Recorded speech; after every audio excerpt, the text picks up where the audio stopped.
যখন তুমি দেখবা ইবাদত করতে না পারার কারণে তোমার এখানে অস্থির লাগবে, ছটপট করবে মন, ছটপট করবে, এখানে অস্থির লাগবে।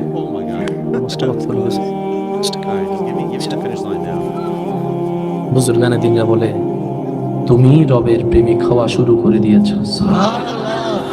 যখন আপনি দেখবেন আগের মতো ৮-১০ জনের সেই গীবতের আড্ডায় আপনার বসতে ইচ্ছে করে না, একাকী একাকী থাকতে ইচ্ছে করে, বুঝবেন আল্লাহর রহমত আপনাকে আপন করে নেওয়া শুরু করেছে।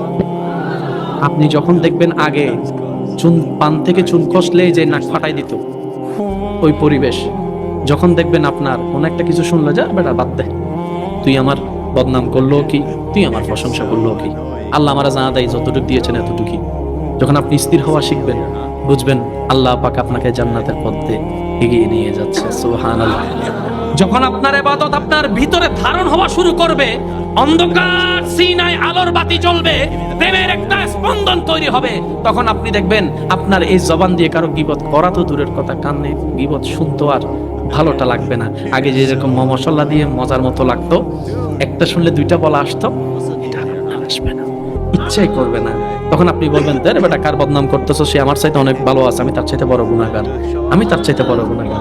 আপনি নিজেই দেখবেন খারাপ কাজে আপনার নিজের দিল যেতে চাইবে না, তখনই বুঝবেন আপনার ইবাদত আপনার ভিতরে ধারণ হওয়া শুরু হয়েছে। বলেন সুবহানাল্লাহ।